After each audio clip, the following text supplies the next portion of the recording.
Saudações rubro-negras, sejam bem-vindos à Resenha com Baesso. Em primeiro lugar, quero pedir desculpa, porque eu não vou poder estar fazendo a live hoje, né? Nossa tradicional mesa redonda das segundas-feiras.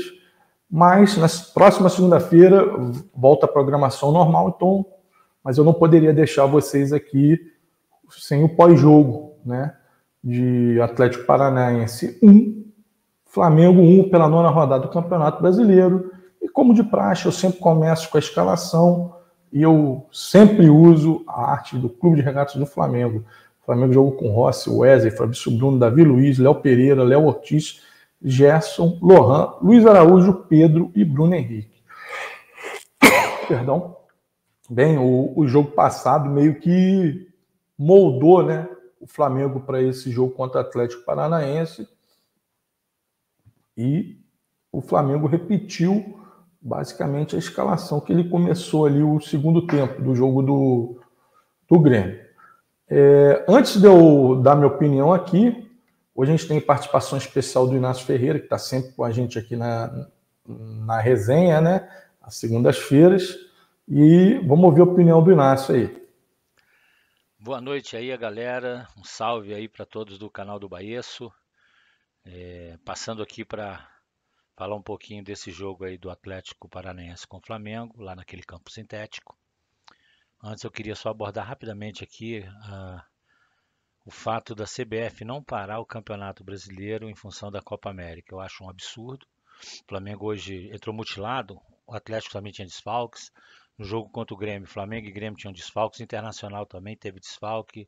Enfim, vários times que fizeram investimento estão esfacelados por conta desse descalabro aí, desse absurdo da CBF não parar a Copa América. Bom, enfim, sobre o jogo, cara, um empate aí para mim com gosto de vitória. Mas o Flamengo jogou bem, o jogo foi equilibrado. Porém, as oportunidades eu acho que foram mais contundentes a favor do Flamengo, né? Então, eu acho que se tivesse que ter um vencedor hoje, talvez por 1-0 ou 2-1, seria o Flamengo. Mas um empate me pareceu bem justo, pelo que foi apresentado pelas duas equipes em campo. A consideração que eu faço, esse resultado foi maravilhoso, eu acho, porque cara, nós entramos em campo, né? O Flamengo entrou em campo completamente mutilado, esfacelado, né? Sem meio de campo, sem dois laterais. O Vinha hoje poderia ter jogado, porque o Ayrton Lucas está machucado, né? Perdemos o Cebolinha, o Igor Jesus não pôde jogar. Enfim, isso mostra a força do Flamengo, a força do elenco, a capacidade de reação. No jogo passado a gente começou perdendo e virou. E dessa vez, desculpe, nesse jogo não, no jogo no anterior a esse, né, foi a primeira virada. Contra o Grêmio fizemos uma partida muito boa, muito equilibrada também. Mas hoje foi um jogo de superação. Tudo estava contra o Flamengo. Um ambiente muito hostil. Quem já foi lá na Baixada sabe como que é difícil, como a torcida do Flamengo é recebida lá. E por falar nisso, todos os ingressos destinados à torcida do Flamengo foram vendidos. O espaço destinado à torcida rubro-negra do Flamengo estava lotado. E em determinado momento a gente podia até ouvir a torcida do Flamengo. Impressionante. Então, parabéns para a torcida que foi, para o pessoal que presenciou esse jogo. E, cara, basicamente o que eu tenho para falar desse jogo, não vou falar da arbitragem, porque é chover no molhado, a arbitragem brasileira a gente já sabe. O pênalti e o gol anulado, eles são lances duvidosos, mas que depende muito de interpretação. Eu não daria o pênalti e o gol anulado, eu não tenho certeza se o frame que pegaram lá foi o frame correto. Mas enfim, o Flamengo não desistiu, foi até o fim e quando todos achavam que o Flamengo ia cair, ser derrubado, ia perder o jogo, o Mengão mostrou lá sua força, empatou. E cara, impressionante como a gente tem uma base forte, né? Que vem assim ajudando o Flamengo em todos os momentos, nos mais difíceis. E hoje a molecada entrou com a disposição, com raça, com força. E, bom, enfim, e o gol, não preciso nem dizer, né? A cabeçada do gol do Flamengo Foi uma cabeçada, cara. O Everton, ele estava sendo agarrado pelo jogador do Atlético Paranaense e conseguiu cabecear, né? E fez um gol maravilhoso. Enfim, para encerrar aqui a participação nesse vídeo curto, parabéns Flamengo, parabéns torcida do Flamengo. Foram 3 pontos importantíssimos em 2 jogos que mantém o Flamengo na liderança. Por enquanto, aqui, enquanto eu estou gravando esse vídeo, são 15 para as 8 da noite. O Flamengo ainda é líder, né? O Bahia está perdendo para o Criciúma e o Botafogo segue empatando com o Grêmio. Então, esse resultado aí, além de ser muito bom, ele coloca Vasco, Corinthians e Fluminense na zona de rebaixamento. Então, Flamengo, parabéns. Torcida do Flamengo, parabéns. Salve, galera. E até a próxima. Um abração. Bem, obrigado, Inácio, por estar compartilhando aqui com a gente a sua opinião sobre o jogo. Eu concordo com muitas coisas que o Inácio falou. O Flamengo ele jogou de igual para igual. Teve uma alternância de domínio da partida, né? O Flamengo, acho que ele chegou assim, no montante, com mais perigo. E eu vou falar um pouquinho, sim, desses lances de arbitragem, porque, diferente do que muitos estão falando, isso não é chororô, eu acho que a gente tem que falar, a gente tem que pontuar, porque no jogo do Grêmio, o Flamengo já foi operado e parece que vieram com a ordem para vir nesse jogo contra o Atlético Paranaense, para vir aquela operação sem anestesia. Mas antes de falar disso, eu queria falar uma situação do jogo, antes do jogo. Tiraram um senhor que estava com a camisa verde na torcida do Atlético Paranaense. Palhaçada. Não pode usar a camisa verde? É proibido? O Coritiba é verde, tem verde. Pelo amor de Deus. E tiraram também um torcedor com a namorada dele, que era Flamengo, da torcida do Atlético Paranaense. Eu acho que lamentável isso. A gente dá tanto exemplo aqui no Rio, né? A gente tem clássicos aqui que tem setores com torcida mista, não há problema algum. Acho que está na hora da gente incentivar isso, né? Da gente ter mais torcedores aí, né? Misturados, e não esse clima de guerra. Acho que tem que banir esses torcedores que vão para o estádio com pensamento de guerra, de agressão. Acho que é normal a pessoa se revoltar, a pessoa xingar, extravasar na hora do jogo. Agora, ficar nesse clima de guerra, onde você não pode suportar a presença de um torcedor rival, acho que isso aí traz muito mal para o futebol. Então, acho que é isso. O Flamengo ontem, ele, ao meu ver, ele foi muito bem. O Vitor Hugo entrou bem, diferente de algumas pessoas que eu vi criticando, eu achei que ele entrou bem. O Bruno Henrique foi um mal-estar, né? Espero que ele já esteja bem, por isso que ele saiu no intervalo da partida. E quem foi entrando, entrou bem. O Gabigol entrou bem. O Everton Araújo, nem preciso falar, né, cara? O garoto entrou fazendo o gol da partida, né? Então, a gente tem que pegar e destacar a nossa base, que os garotos estão entrando sem sentir a pressão do jogo, né? Essa que é a verdade, né? Então, acho que entrou no time, entrou muito bem, e o Flamengo, ao meu ver, ele poderia ter saído ali com a vitória, não fosse a péssima atuação do Daronco, que não foi só os lances polêmicos que as pessoas estão reclamando. Ele estava sem critério, ele só deu cartão para jogadores do Flamengo no primeiro momento, tirou o Fabrício Bruno aí numa jogada que não era para cartão amarelo. A gente pega o cartão amarelo do Vitor Hugo, que ele recebe, no final do primeiro tempo teve 2 jogadas semelhantes que nem falta ele deu. Então, é uma falta total de critério do Daron. Então, é lamentável, né? E a cereja do bolo são essas situações que eu vou pontuar aqui, né? Infelizmente, a gente não pode exibir as imagens do jogo, porque senão a gente toma um strike aqui do YouTube. Sinceramente, eu não entendo por que a Rede Globo deixa que concorrentes dele exibam o jogo e não deixa que a gente aqui no YouTube exiba, né? Mas fazer o quê, né? Esse aqui, gente, é só um lance do gol lá do Gabigol, né?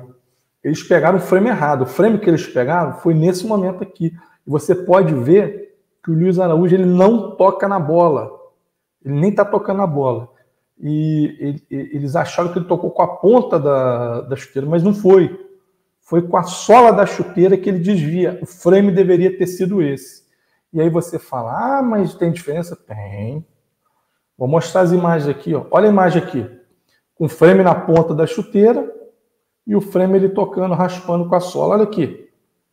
Aí teve algumas pessoas que questionaram, pô, mas botaram a linha no Thiago Heleno e não no jogador ali, o que está mais abaixo na imagem? Não, porque esse na imagem está claro que ele dá condição para o Gabigol. No lance de impedimento tem que ter 2 jogadores, porque o goleiro não dá condição para o Gabigol, tá? Aí você vê no frame correto, que é o de baixo aqui, né? Esse aqui. O Thiago Heleno ele está mais à frente e está dando totalmente condição ao Gabigol. Você vê a cabeça do Thiago Heleno ali da condição de jogo. A gente pega aí, mais uma vez, o Flamengo, ele foi prejudicado, tá? E algumas pessoas falando que é a parte técnica de traçar. Não, quem escolhe para traçar essas linhas é o pessoal que comanda o VAR, tá? E ontem, quem estava comandando o VAR, deixa eu ver aqui só o nome dela aqui, eu recordo o primeiro nome, eu vou ver aqui, o nome dela é Daiane, cadê? Daiane Caroline. Ela é árbitra de São Paulo, árbitra FIFA de São Paulo. E se você for ver o áudio do VAR, ela que em todo momento ela fala, é aqui, e ela escolheu o frame errado. E foi ela que chamou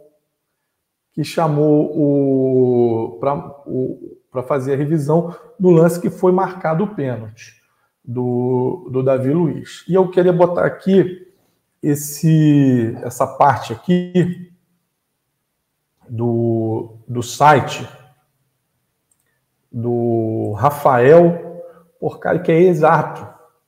E ele pega aqui, ele fala justamente aqui, falando que ele não concorda com a marcação do pênalti. Para ser infração, deve ter a intenção de colocar o braço, mão na bola. É a sua primeira avaliação do árbitro. Depois, você verifica o movimento antinatural, que é uma intenção disfarçada, ou seja, você pode evitar o contato, mas no fundo tira proveito de uma posição que deveria ser evitada. Repare que no chute do Atlético Paranaense é a queima-roupa. Davi Luiz está com o braço em posição normal e tenta tirá-lo para que a bola não toque. Errou o árbitro Anderson Daronco. Seria antinatural se o flamenguista estivesse com o corpo, tirasse o corpo e deixasse o braço esticado, tentando ganhar espaço para a bola bater nele. É isso que a gente chama de verdade como antinatural. Porém, Davi Luiz mostra que quer evitar o contato. Curta distância, chute forte e o jogador demonstrando que quer evitar o toque. O juizão foi mal, erro crasso, tá? E aí, algumas pessoas falam que foi pênalti, que se fosse contra o Flamengo, a gente fosse a favor do Flamengo, a gente está falando que foi pênalti. Sim, não sou hipócrita, que em lances semelhantes eu já pedi para marcar pênalti para o Flamengo, mas eu concordo muito com a explicação aqui do ex-árbitro, o Rafael Porcari. Se não for assim que pronuncie o seu nome, me desculpa, eu vou até deixar o link aqui na descrição para você poder ler isso aqui, se você quiser compartilhar com os amigos. E outra coisa, eu entendo quem fala que foi pênalti e entendo quem fala que não foi pênalti. Respeito a opinião de ambos. E dito isso, eu acho que a discussão se foi ou não foi, ela é secundária. O cerne da questão é o seguinte: o VAR ele tem que ser acionado, ele tem que chamar o ato para revisão quando há um erro claro e manifesto. Se esse lance é um lance de interpretação, nós entendemos que o VAR foi chamado de forma equivocada, porque não seria um erro claro e manifesto. O Clóvis Vieira, que sempre está aqui conosco, está lá no grupo do canal, ele fala que aqui no Brasil tem uma interpretação equivocada da regra, que esse lance seria marcado o pênalti. Mas mesmo assim ele fala que 8 entre 10 árbitros marcariam pênalti. Ou seja, se é uma decisão de 8 entre 10, não é unânime. Não, então não é um erro claro e manifesto. Então, ao meu ver, ele chamou o VAR chamou o Daronco para revisão de forma equivocada. Lembrando que a decisão final é do Daronco. Ele poderia muito bem chegar e falar: não, mantenha minha decisão por esses motivos. E, por fim, eu quero falar da choradeira do Atlético Paranaense, né? Esse lance foi aos 44, demorou muito, teve a revisão, demorou muito para o pênalti ser batido. O pênalti foi batido aos 48 e logo depois que foi batido o pênalti, o Daronco deu 7 minutos. Ou seja, já tinha passado 3 minutos quando ele deu 7. E o gol do Flamengo aconteceu ainda dentro desses 7 minutos. Inclusive, na transmissão da Globo, o Villani fala isso. Por incrível que pareça, por de besteira que ele fala, ele destacou isso. Tá? Ontem a Globo foi duro de ouvir, né? Villani, Roger Flores, a Ana Thaís Matos.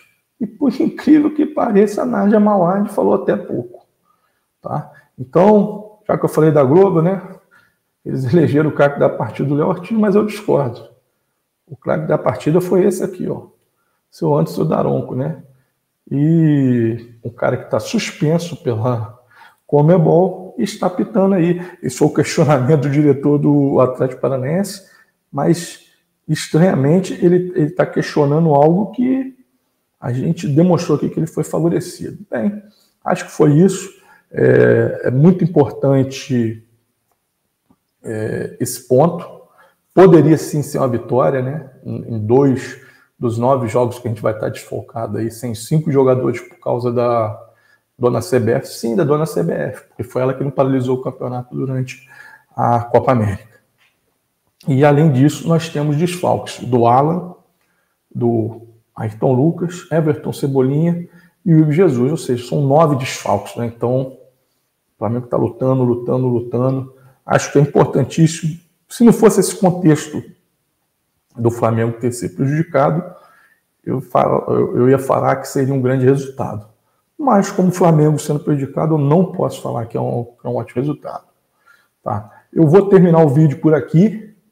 Vou pedir para você que recomende, né, aí o vídeo, deixe seu like. Comente aqui o que você acha que errou, que acertou, aí que eu não sou o dono da razão. Esse é o meu posicionamento. Eu estou falando isso tudo baseado em cima da regra do jogo. Tá? Eu posso estar certo, mas não quer dizer com isso que eu seja o dono da razão, que eu esteja 100% certo. Deixe seu comentário aqui, tá? Que é importante para a gente vai interagindo aqui. Siga as redes sociais do canal que estão aqui na descrição do vídeo. E como eu gosto de terminar, e a minha filha ali sempre pede saudações, meu nego, beijo do gordão. Foi.